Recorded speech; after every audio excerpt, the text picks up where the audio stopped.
Welcome back everybody to Southside Boy Style. It's great seeing you guys again. Today I'm going to be talking about this 2014 Ford Escape. I did one prior video on this one in regards to how to change this particular bulb, and you can watch the other video and find out how to do that. It's a bit of a procedure. I'm going to surprise you guys when I tell you this, but there's not much I can say bad about this particular car. I only have good things to say for now. It drives as a small car would, a small SUV. Of course, you know, when they changed over the body styles, the vehicle got a lot smaller. It's not as big as what it used to be. I particularly always did like the Ford Escapes. I have another video. I give a complete rundown on the I think it's from 2006 up to 2011. 2011 being the last year for the Ford Escape old body style, and then it came out with this body style I think in 2012 or 13, this one being the 14, as I said. And I really, the Mazda Tribute and the Ford Escape, while they're two identical vehicles, identical engines, it's just a little bit difference in the front grille, really. Other than that, they're basically the same vehicle. I really enjoy those vehicles. I drove them for years, not a lot of problems. And I have to say, credit to Ford, you know, they're doing a good job when it comes to keeping up on the quality of the vehicles, because this one is no exception to the rule. I wouldn't be able to tell you one thing about this car that stands out as being like a common issue. Not as far yet.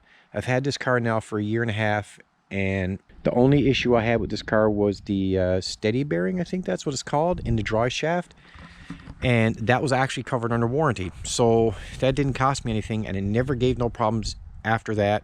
And of course, you know, I put new tires on. I'm getting ready for winter, so I got the new rubber on, all new brakes, and this wasn't common problems.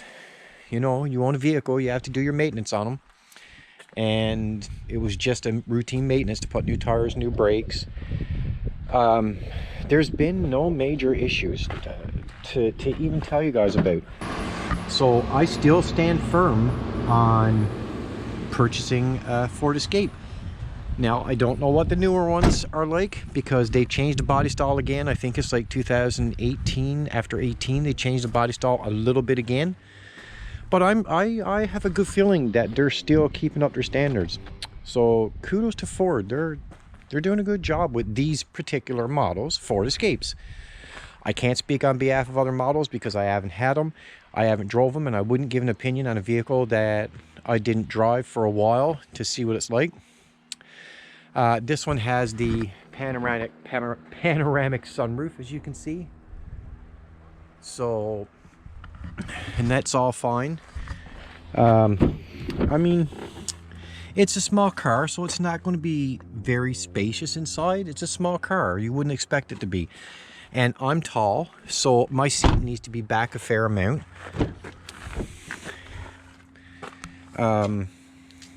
Everything works good in this car. I can't tell you anything isn't causing an issue. This is the insides, as you can see, and it runs fine. It drives fine. As a small SUV, remember that now, as a small SUV, it's not going to ride like a big bulky car. It's not going to be that. It's not that. It's short wheelbase.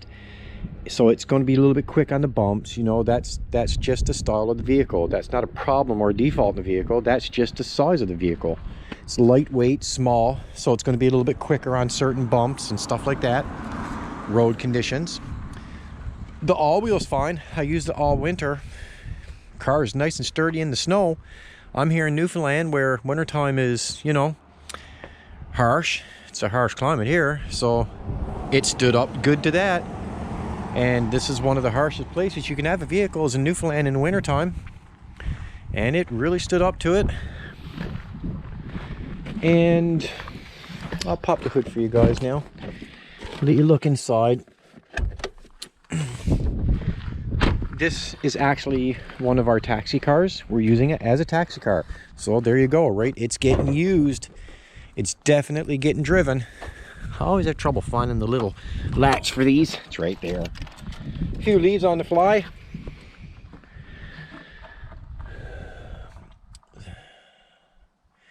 So, you know, it's a all gasoline engine, right? And it's a 2014.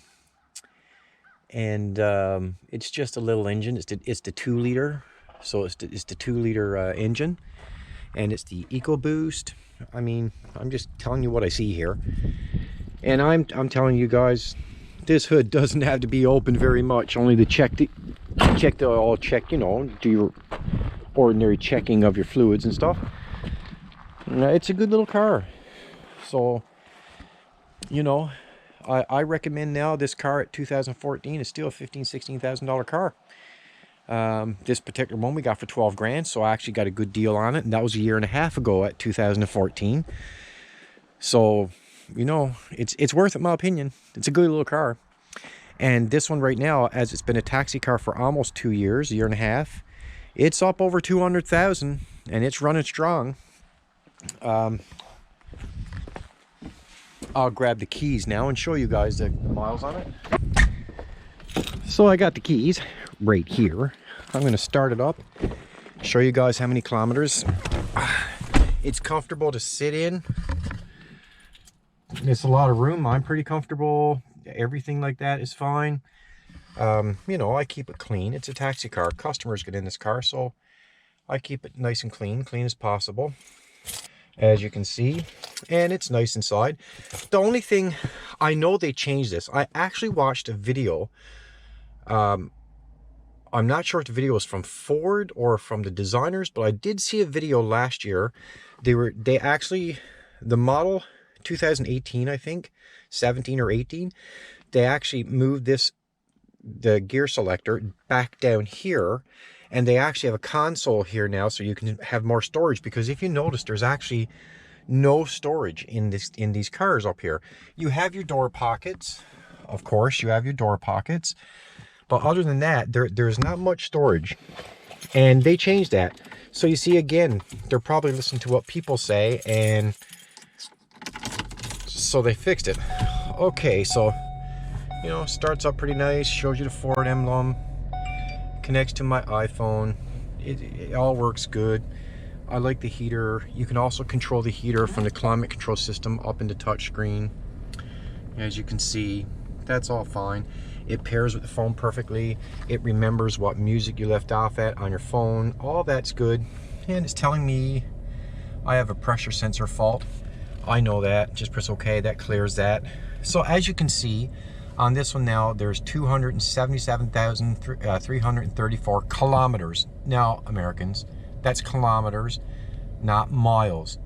So I'm not sure how that equates out to Americans, but I guess it's like 200,000 on it. Miles. I'm not sure how that works. So, you know, it's pushing up to 300,000, and this thing doesn't burn any oil.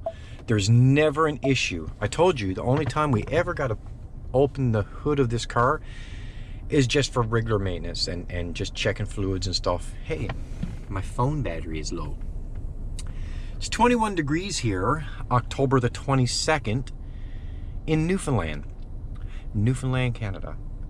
That little island on the east coast of Canada, here today, where it's the most harshest winter environments anywhere. Well, I guess not anywhere, but pretty close, pretty well up there. And we're sitting at almost November month at 21 degrees, guys. That's not bad. Technically, I had shorts on, but I took it off for the video. And it's a beautiful day here. Anyway, so, and that is because of the tire. So what that is it's the valve. The battery is probably dead inside the valve of the tire, so the car can't give you the actual pressure amounts of that one particular tire, because you know how it works, right, guys? When that light comes on, that means the car can't tell you how much air is in your tire. It's one specific tire. I know which tire it is in this car, but I mean, everything. I have no complaints, guys. It's telescopic steering, so it's telescopic, power seats, panoramic sunroof, as you can see right here, right? You see that? So it's a panoramic. I'm having such a hard time saying that. Maybe it's because I'm newfie. I don't know.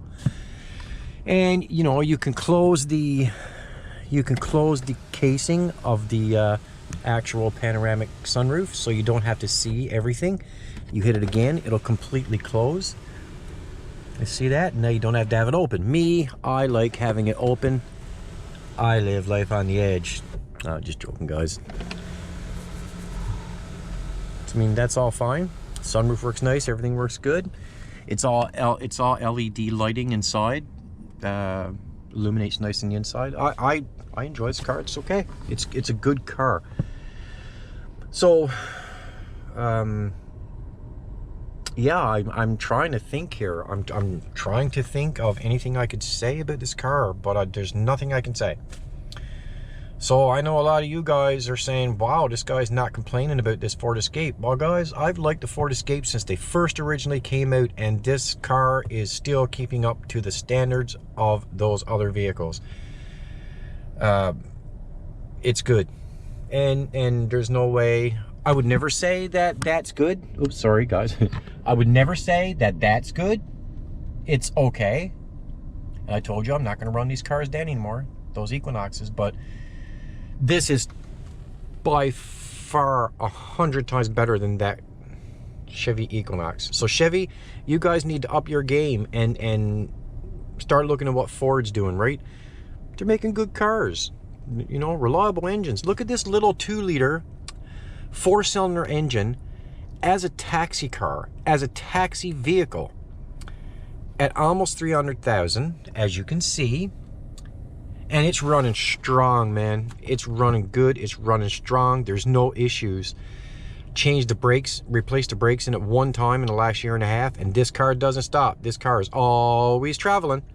So, you know, kudos to Ford on Ford Escapes. They still keep their standards high for these vehicles, and that's great. That's perfect.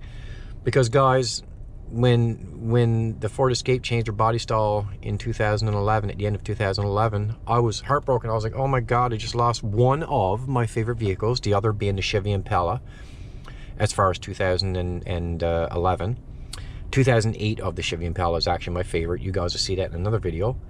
But this was another one of my favorite vehicles. From the time they came out, you could not hurt them. You couldn't kill these vehicles. You could do what you want, you couldn't kill them. And they're still holding up to that. And our drivers actually fight over this car. Everybody wants to drive this car. You see? So again, kudos to Ford for that. So guys, I don't know much more to say about this car. And you know, a lot of you ask why I even do this.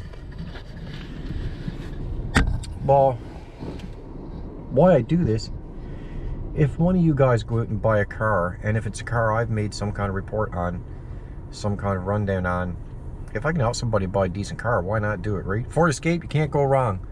And I'm willing to bet the newer ones of this one, when they change the body style a little bit again, I bet you they're just as good as this, because Ford keeps to keep its standards of the Ford Escapes up.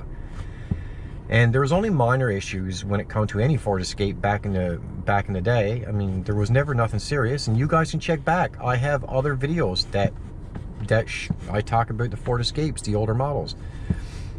And yeah, so if you're wondering why I do these videos, just to help you guys out. If somebody's out there trying to buy a vehicle and they're spending a lot of their hard-earned money, and they want to get something that's half decent, something that's not going to spend in the garage, that's spend a lot of time in the garage, that's going to cost you more than what you paid for it in a run of a 2 or 3 year period, Ford Escape is a good car, man. It's a good vehicle, all-wheel drive, good vehicle, no complaints.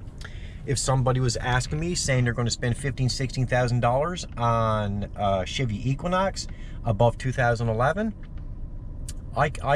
I wouldn't be able to tell you guys that would be a good deal. I can't lie, I won't lie about it. It's not a good deal. Those cars have a few issues, and I'm sorry to some of you guys that own some, and they put it in the comments and be a little bit negative about it, and you know, well, you're running them down, all you're doing is running them down, why don't you talk more about the car and not about the issues? Well, I'm telling you what it is, and me personally, I'm never going to own again ever another Chevy Equinox.